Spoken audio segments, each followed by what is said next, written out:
So one thing that's you also mentioned was, we talked about individual differences in how people respond to emotions. That's, sort of at this back end of the model is often where cultural values, individual differences, personal histories come into play and, shape the emotion experience as it occurs. But also all of these, feedback arrows that go from, how we respond to emotion to how we reinterpret. This is what creates that dynamic that keeps a spiral going, like a downward spiral for negative emotions or an upward spiral for positive emotions. It's as if these appraisals or these interpretive lenses that we get with an emotion kind of hang on and color the next circumstance, so that when you're angry, it's kind of like you have blame lenses on, and then you see everything else in terms of blame. And this is how we get on these jags, these emotional spirals. So I don't want to leave you guys in the negative, but do you have any questions about this before we move along? Were you talking about cognitive appraisal right there? So the emotion happens and how you appraise it cognitively? Is that what you're referring to? Yeah, this is sort of our mental mindset Okay. of our circumstances, Right. is what will determine the nature or the flavor of the negative emotion or the positive emotion. So yeah, I want to give you guys a chance to undo the last one and experience something good. So think of a time, just take a moment to think of a time that things were going just so right for you, when whatever it was that happened made you kind of want to jump for joy even. So take a moment to relive that in your mind's eye. Think about where you were, who you were with, what had just been happening. And as you let that feeling grow, just observe, how does it feel? What's the feeling on your face, in your body? What does it make you want to do next? You want more. Yeah, yeah, definitely. And you guys are so much more pleasant to look at while you're reliving this. So yeah, what else stood out to you? There's just a feeling of lightness and Yeah. maybe sitting taller. And I even found myself wanting to laugh out loud. Uh-huh. Yeah, Yeah. just a feeling of joy. Yeah, yeah. So again, different flavor altogether, but that showed up in sort of how you wanted to carry yourself. Yeah.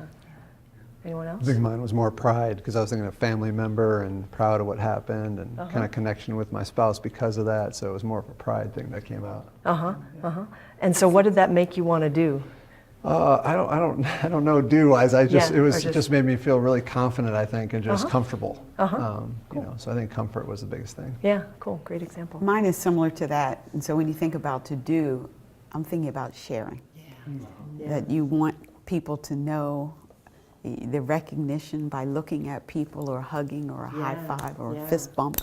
But something when it's positive, it's got to spread. Exactly. Yeah, I think one of the most common action urges, to use a jargon term, that goes with positive emotions is share, be with others, hug, find someone to share the good news with. If you happen to be alone when something good happens, it's like you hurry up and try to find the next person, to share it with.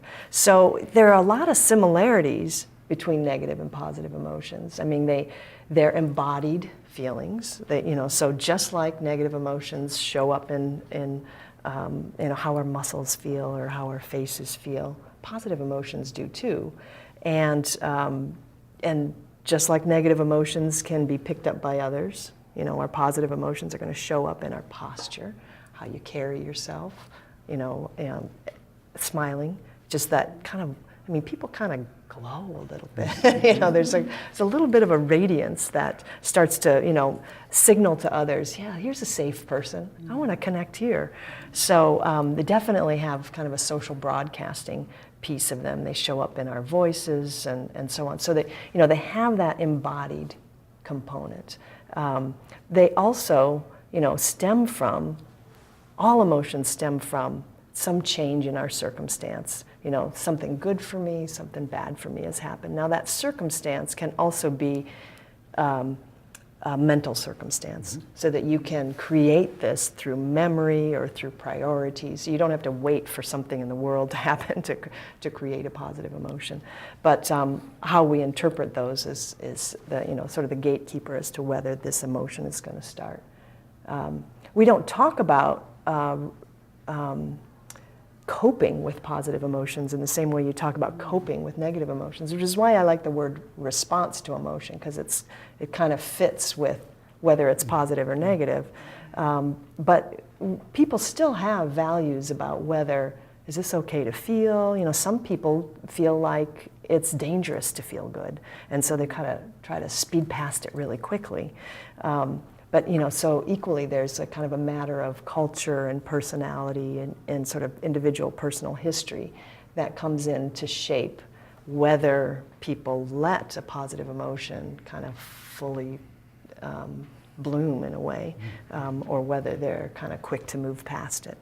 So in schools, we almost always attend to the negative posture, face, and so I don't know, even if I was working in the school or working with my folks, that if we ever recognize that this positivity is happening in kids, because you're so in tune to, oh, something's wrong, I need to address it. Right.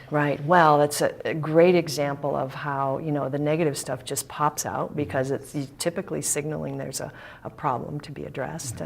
And so one of the things that positive psychology can do is help us tune our eye to the other side of emotions as well. So we don't just think, it's either ho-hum or negative, that there's a broader range. This reminds me of the athletic world. And when you're talking about coaching, the new wave of coaching is that you focus on someone's strengths. That's what you want to build up. Now at the lower level, of course, you have to work on everything. But, college, professional sports, you have to develop the strengths and work in that, versus just focusing on the negative, fix. No, let's elevate the positive and work as a team, the collaboration. Yeah. Oh, great example. And the spiraling aspect is, again, also very much in play with positive emotions. And so just like a negative emotion kind of, I feel like each emotion kind of implicitly takes as its job to recreate itself in the next minute, so that we have, if we're angry or frustrated, we start seeing things in terms of blame, and then that blame game kind of takes over.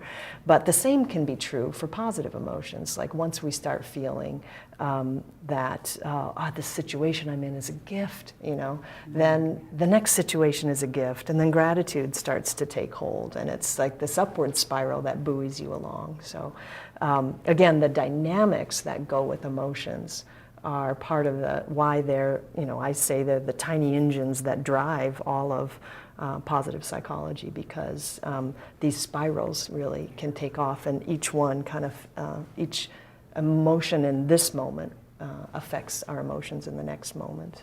And also, they have this contagion effect too.